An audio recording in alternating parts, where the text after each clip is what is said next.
자, 이제 비교 방식이 남았습니다. 이 비교 방식은 아이디어는 아주 간단합니다. 조금 전에 그 원가 방식은 감가수정 때문에 어렵습니다. 그 감가수정이 특히 그 감가수정 방법 때문에 어렵습니다. 정액법, 정률법 말고도 다른 것들이 있기는 하고요. 물론 정액법, 정률법 자체가 좀 어려운 부분들이 있을 수 있습니다. 그게 이제 계산 문제로도 출제가 되고요. 근데 다행히 올해 정액법 계산 문제가 출제가 돼서 내년에는 출제 안 될 가능성이 좀 많다는 겁니다. 대신 안 났으면 좋겠어요? 나왔으면 좋겠다고요? 아, 그래요? 한번 전화해 볼게요, 제가. 근데 이 거래사례 비교법에서도 나올 수 있습니다. 근데 이게 더 쉽습니다. 이 거래사례 비교법이. 일단은 아까 거래사례 비교법이 어떤 거라고 그랬죠? 읽어볼까요? 뜻을?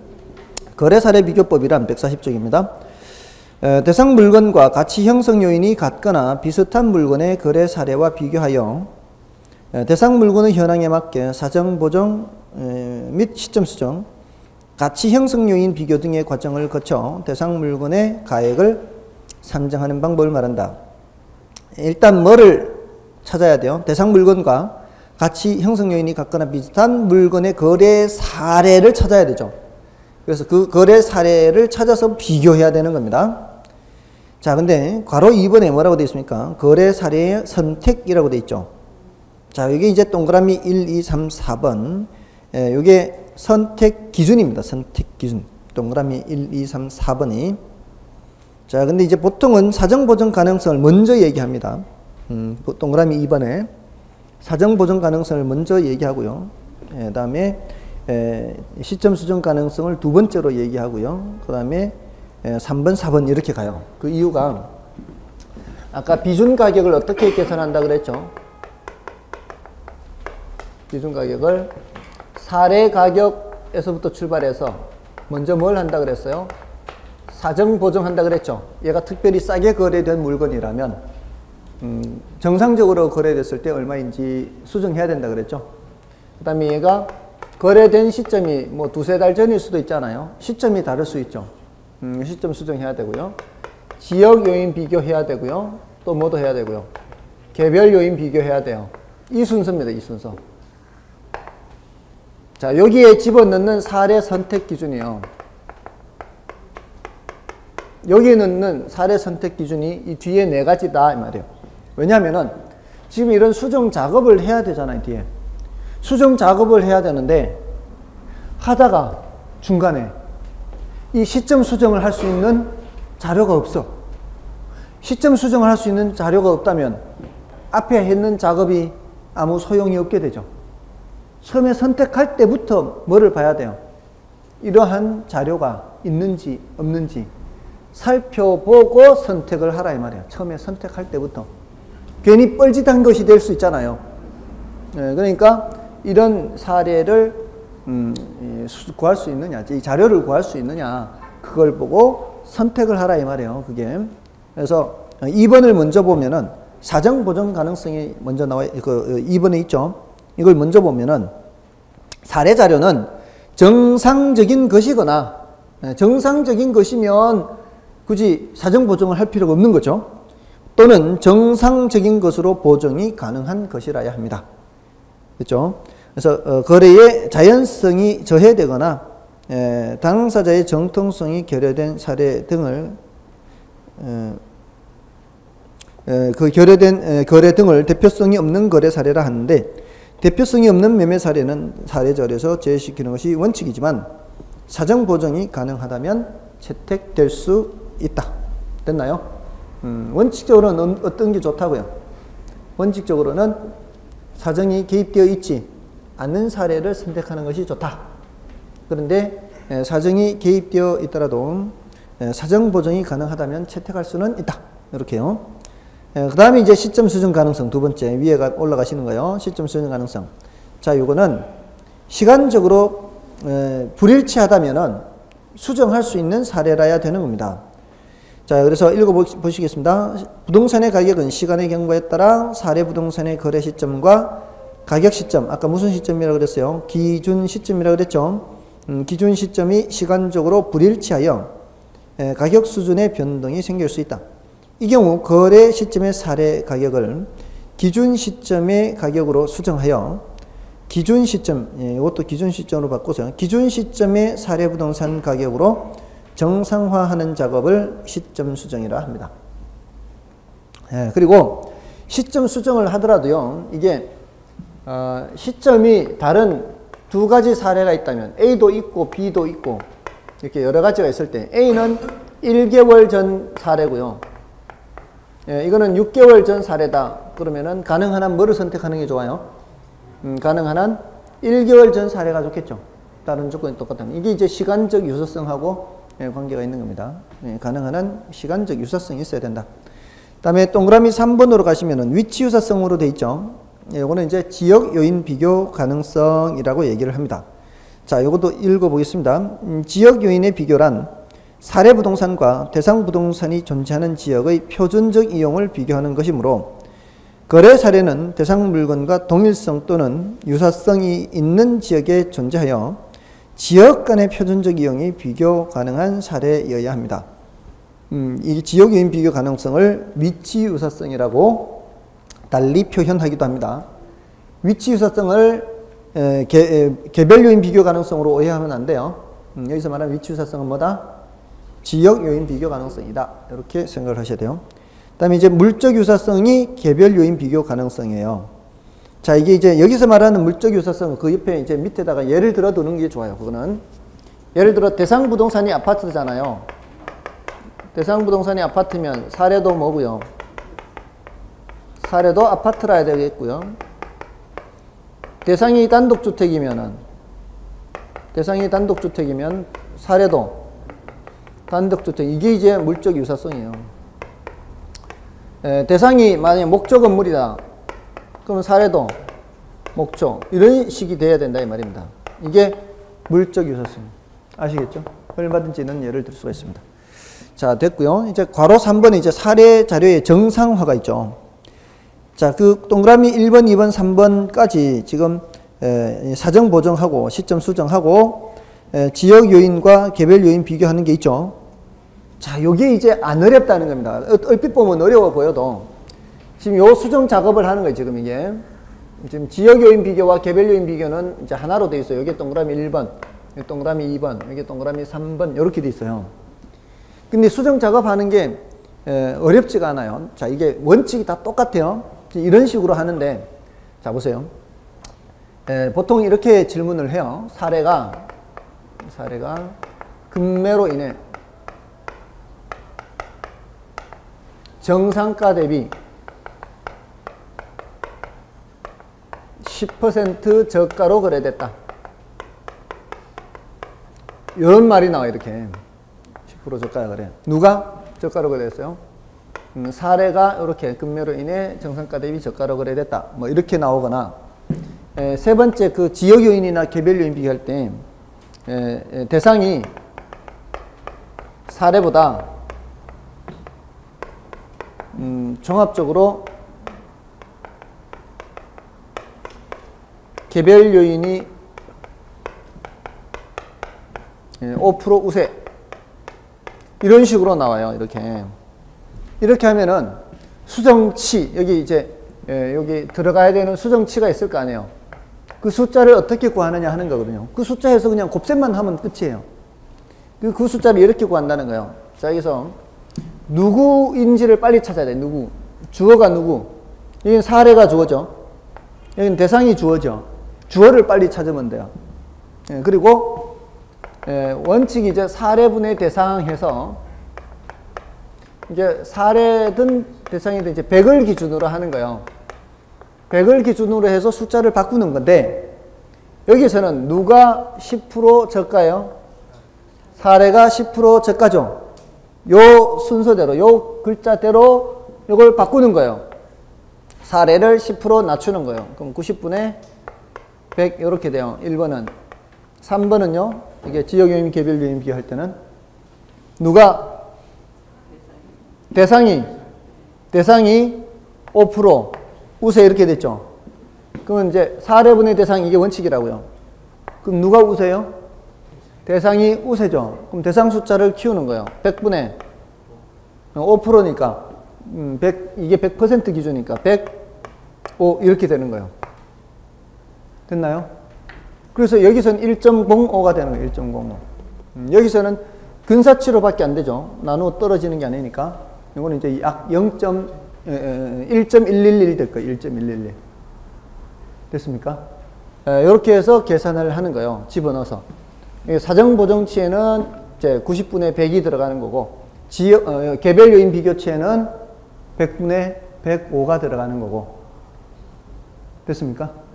그렇게 해서 곱셈만 하면 되는 거예요. 나머지도 시점 수정이나 지역 요인 비교도 이와 같은 원리에 의해서 계산을 하면 된다는 거예요. 되셨죠? 네. 자, 어렵지 않죠? 자, 지금 시점에서는 그 시점 수정 요것만 좀 말씀을 안 드렸을 뿐이고요. 나머지는 원리가 똑같아요. 그렇게 해서 넘어가시고요. 넘어가시면 142쪽에 그 배분법이라는 거 있죠. 요거는 이제 난이도가 높아요. 요거는 난이도가 높아서 지금 상황에서는 좀 하기가 좀 어렵습니다. 이건 시험에도 그렇게 자주 언급되는 건 아니에요. 난이도가 높을수록 우리 시험에는 언급되는 빈도는 줄어듭니다. 그렇게 보시면 되고요. 다음에 임대사례 비교법도 마찬가지. 요거 임대료 구하는 방법이죠. 요거는 중요도가 낮습니다. 이게 임대사례 비교법이 임대료 구하는 방법이다. 요거 생각하시면 되겠고요. 자, 이제 넘어가셔서 수익환원법으로 가겠습니다. 수익환원법을 하기 전에 지금 어차피 지금 각각의 방식별로 해야 되는 거니까 넘어가시면은 147쪽에 공시지가 제도를 좀 말씀을 드릴게요. 요거 좀 간략하게 소개해 드릴게요. 147쪽에 그 공시지가 제도가 있고요.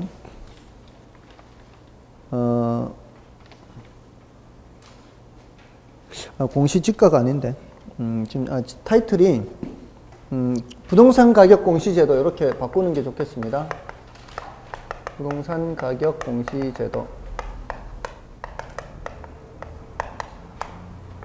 원래는 이제 공시지가 제도만 있었어요. 원래는 공시지가 제도만 있었는데, 이거는 이제 지가죠, 지가. 지자는 땅 지자입니다. 공시지가 제도고요. 이거는 이제 원래는 한 몇 년 됐는가? 6년 됐나? 7년? 2008년? 그 정도 됐겠네요. 6년 됐습니다. 원래는 이제 토지 가격만 공시했었어요. 근데 이제 6년 전부터 주택 가격도 이제 공시를 하게 됐거든요. 그래서 지금은 이제 부동산 가격 공시 이렇게 얘기해요. 과거에는 공시 지가 땅값만 했는데 이제는 부동산 가격 공시해서 하나는 뭐고요? 하나는 토지 가격 공시고요. 하나는 주택 가격 공시 이렇게 나누어져요. 자, 그러니까 1번, 2번은 토지 가격 공시로 들어가는 거고요. 3번과 넘어가시면은 이 3번은 이제 주택 가격 공시죠. 그러니까 주택 가격 공시죠. 주택 공시지가가 아니고 그 공시지가는 이제 땅 가격이니까 주택 가격 공시 이렇게 해야 되겠죠. 3번은 주택 가격 공시. 자, 1번, 2번은 토지 가격 공시. 3번은 주택 가격 공시 이렇게 되는 겁니다. 다음에 나머지는 이제 이런 부동산 가격 공시 제도의 기능 이런 건데요. 별로 요거는 좀 중요도가 낮다라고 볼 수 있어요. 4번, 5번은. 자, 일단 요거 토지 가격 공시와 주택 가격 공시를 조금 간단하게 소개만 해드리겠습니다. 이게 뭔 내용인지, 제도적으로 어떤 내용인지. 토지 가격 공시는 이거는 그 표준지 공시지가 하고요. 개별 공시지가 이렇게 나누어져요. 표준지란 말 들어봤어요? 혹시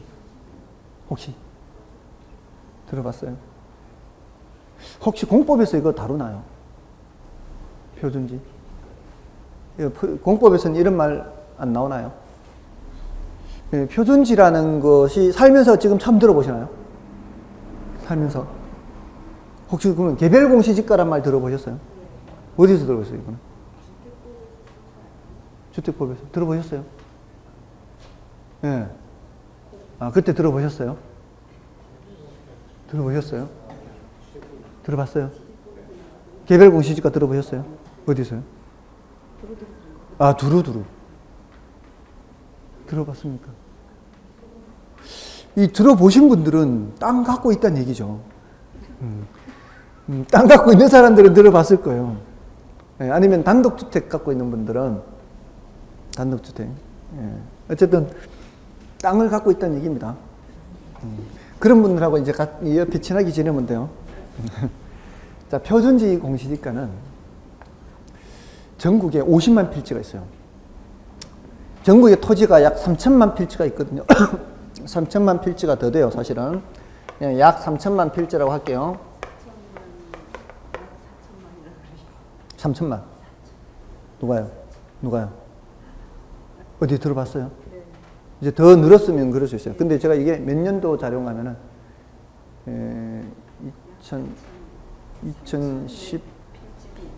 2010년인가? 하여간 이게 해마다 조금씩 늘어나요. 이게 분필이 되니까.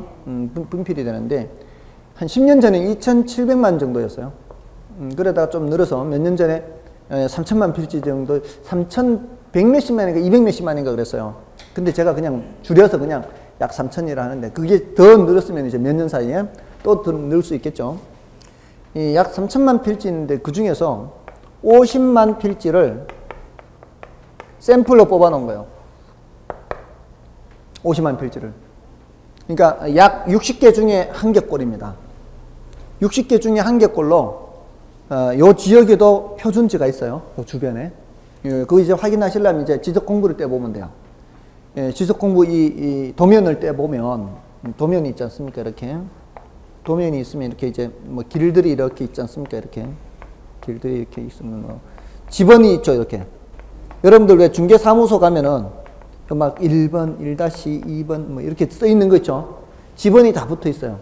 그 지번이 붙어 있는 중간중간에 땅에 보면 표라고 써 있어요, 이렇게. 그래가서 이게 61-2번지. 읽을 때 그렇게 읽으면 안 된다 그러죠. 61에 2 이렇게 읽으라 그러죠.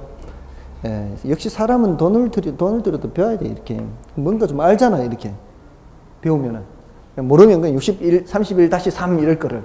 그래도 좀 배웠다고 이제 31에 3 이렇게 할 거 아니에요. 자, 이렇게 가까이 이렇게 쓰여 있다고, 이렇게. 그리고 이제 요건 도면이잖아요.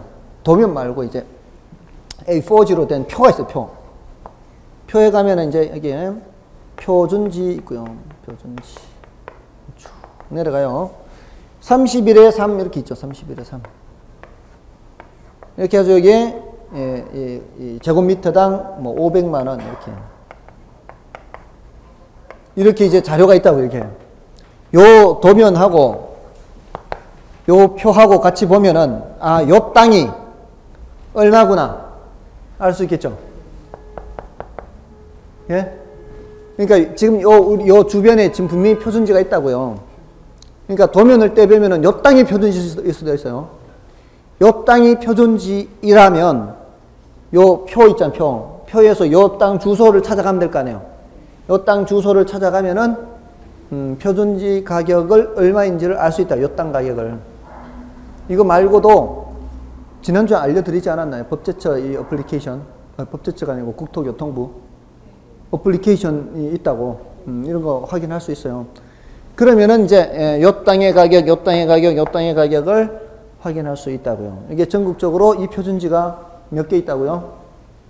전국적으로 표준지는 50만 필지 있다고요.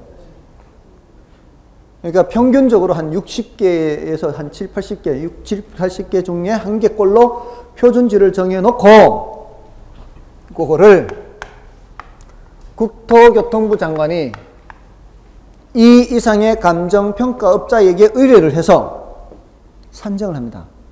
감정평가업자가. 그래서 국토교통부 장관에게 보고서를 제출합니다. 이러합니다. 표준지가. 그러면서 거기에다가 뭐까지 함께 제출하는가 하면은 토지가격 비준표라는 거를 제출해요. 이 토지가격 비준표라는 거는 요 토지, 여기 이제 표준지 지금 요게 표준지면은 이 표준지 옆에 다른 땅들이 있을 거 아니에요. 그럼 요 표준지 옆에 요 땅은 북향이고요. 요 옆에 요 땅은 남향이고, 요거는 서향이고, 요거는 동향이다. 이런 방향이라든가, 또는 앞에 도로가 어떠하다. 또는 옆에 뭐가 있다. 이런 그 상황에 따라서 비교해서 쉽게 가격을 산정할 수 있는 표를 토지 가격 비준표라 그래요. 이 표하고 요 표준지 공시지가가 있으면 이 말이에요. 요거하고 요 표준지 공시지가와 요 표가 있으면 이 주변에 다른 토지들도 누구든지 쉽게 계산할 수 있도록 해놨다고요. 그걸 누구한테 제출하면은 국토교통부 장관한테 제출하면은 이 국토교통부 장관은 이제 국토교통부 장관은 요 자료를 누구한테 보내주는가 하면은 시군구장한테 보내줘요.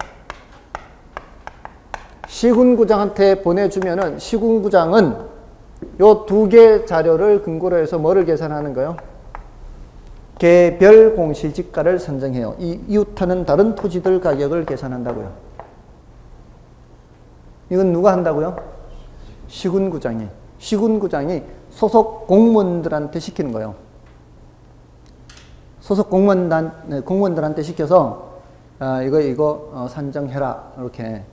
그러니까 이거는 주체는 국장인데 감정평가업자한테 의뢰를 하는 거고요.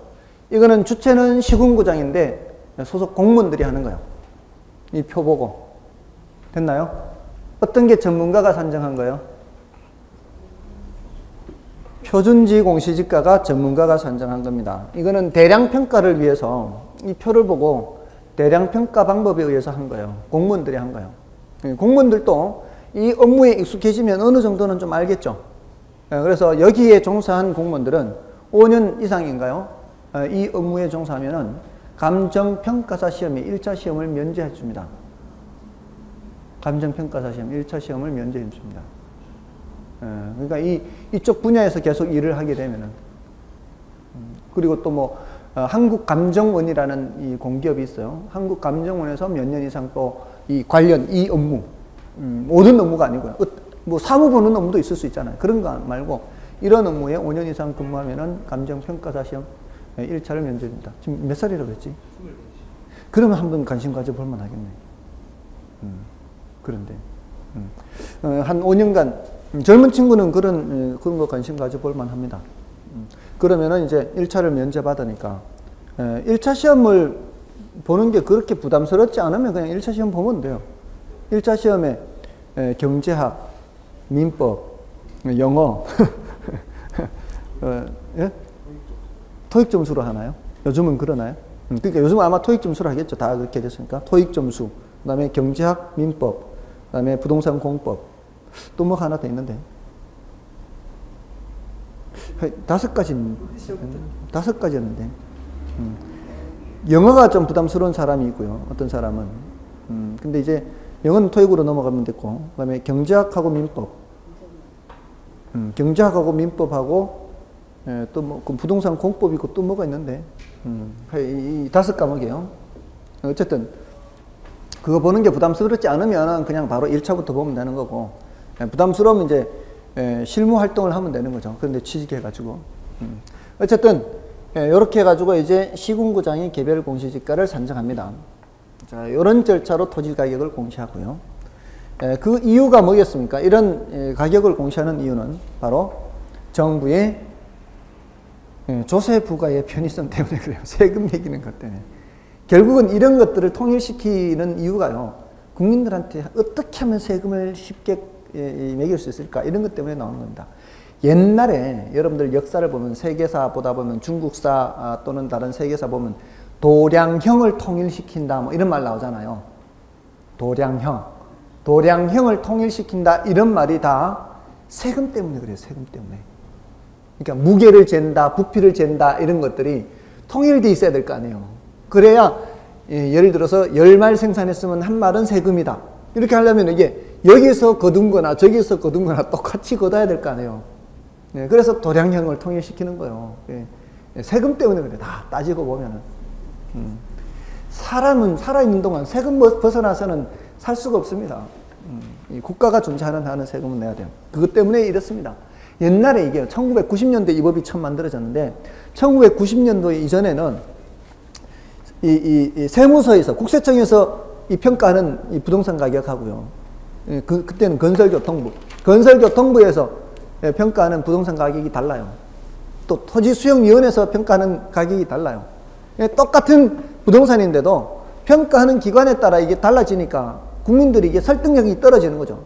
야, 왜 쟤는 이렇게 평가했는데 너는 왜 저렇게 평가해? 세금 매길 때는 높게 평가하고 보상해 줄 때는 낮게 평가하고 이게 코에 걸면 코걸이, 귀에 걸면 귀걸이 이렇게 되니까 이게 국민들이 설득력이 없는 거죠. 그래서 그 당시에 1990년도에 공시지가를 위한 법을 만든 거예요. 그 이후에 이제 개정이 돼서 이제 주택 가격도 공시하는 거예요. 부동산 가격이 다 포함해서. 이거 한 지 얼마 안 돼요. 되게 오래 홍보를 했어요. 그 토지 가격, 공시지가. 옛날에요? 네, 90년도에? 시골에서 막 대우장만하게 걸어놓고. 이거요. 네. 이게 이제 세금을 이제 본격적으로 제대로 매기려고 하니까. 네. 세금 매기려고 하니까. 이것도 마찬가지입니다. 주택가격 공시, 이거 조심해야 돼요. 이런 상업용 부동산은 공시 안 합니다. 건물이라고 하면 안 돼요. 토지 건물 하면 안 된다고요. 또 아무 생각 없이 들으면 또 나중에 건물도 있든가 이렇게 된다고요. 토지하고 건물이 아니고 뭐라고요? 토지하고 주택이라고요. 주택. 근데 주택은 이게 또 단독주택하고 공동주택 이렇게 나누어요. 단독주택은 다시 이게 이제 천차만별이거든. 단독주택은 1층짜리도 있고 2층짜리도 있고 별의별 게 다 있죠. 3층짜리도 있잖아요. 단독은. 그리고 석조도 있고 목조도 있고 별 게 다 있을 거 아니에요. 기와집도 있고. 어쨌든 단독주택은 요거는 다시 표준주택과 공동주택으로 나누어요.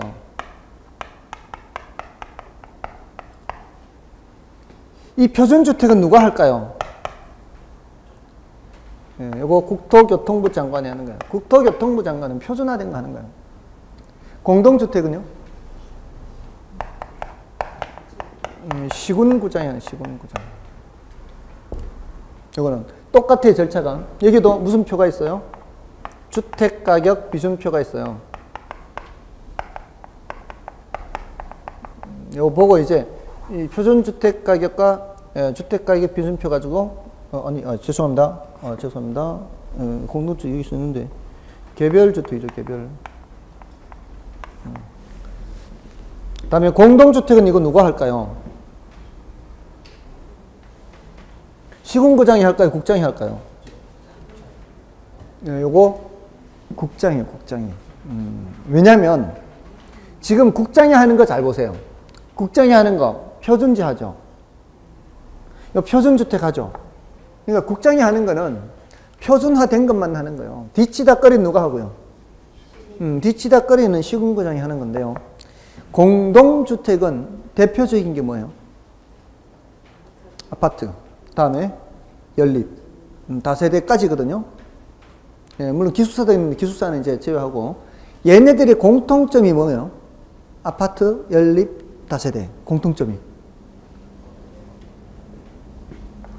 다 요런 네모 박스 안에 들어가 있죠. 다 네모 박스 안에 들어가 있잖아요. 다 그렇잖아요. 다. 아닌 거 있으면 나와보라 그래. 그리고 문 열었을 때 현관이 다 나오죠. 문 열자마자 안방 나온 데 없죠. 다 표준화되어 있어요. 표준. 현관 문 열었을 때쯤부터 신발 벗는 데지 다른 거 없어요. 그리고 이 거실로 연결되는 복도에 작은 방, 큰 방, 뭐 화장 이렇게 이제 배치되어 있단 말이에요. 이게 2배이냐 3배이냐 그 구조가 다를 수 있어도 기본적으로 여기 안에 들어가 있습니다. 공동주택은 이미 뭐가 되어 있다고 보는 거예요. 이미 표준화가 되어 있다고 보는 겁니다. 얘는 다 누가 한다고요? 이렇게 지금 주체를 말씀드린 거예요. 근데 여기에 대해서 효력도 알아야 돼요. 효력. 이게 이제 효력이 주로 이제 세금 매기는 거 관련이 있어요. 효력. 근데 지금 단계에서는 그것까지 하기에는 좀 벅차고요. 지금 이런 제도가 있구나. 이렇게 하는데 여러분들이 이걸 주로 언제 받아보시는가 하면은 토지 갖고 계신 분들은 땅 갖고 계신 분들은 6월 초에 받아보실 거고요. 자료를. 그게 5월 말까지 해야 되거든요. 그리고 주택을 갖고 계신 분들은 5월 초입니다. 4월 30일까지 하거든요. 개별주택 가격을. 개별주택 가격, 공동주택 가격을 모두 4월 30일까지 결정 공시하고 그 내용을 통지하기도 합니다. 통지하기도 합니다. 통지를 처음에는 그냥 해줬어요. 해줬는데 지금 안 해주는 경우도 있어요. 굳이 뭐 그렇게까지 알려고 하는 정보는 아니라서. 그래서 그 주택가격 공시의 경우에는 그 소유주한테 보내주지 않고요. 그냥 그 소재지로 보내줍니다. 집 소재지 보내준다면. 그래서 임차인들도 받아볼 수가 있습니다. 자기 집이 아닌 경우에도 이게 자기가 사는 집으로 날아오니까 받아볼 수가 있습니다. 자, 어쨌든 지금 단계에서는 뭐만 하고요. 주체만 하고요. 나중에 그 구체적인 효력 이거 가지고 뭘 하려고 하느냐. 결국 이제 세금이긴 세금인데 이제 구체적으로 어떻게 활용을 하는지는 나중에 말씀을 드리겠습니다. 자, 그렇게 해서 공시지가 제도에 대해서 말씀을 드리고요. 그 148쪽의 그 4번, 5번 주제는 별로 중요하지 않습니다. 넘어가십시오. 다시 앞으로 가시면 이제 수익 방식 요거 하나 남았어요. 이제 여기 이제 한 장 반, 이거 이제 마지막 두 장인가요? 두 장. 요거는 좀 쉬고 말씀을 드리겠습니다.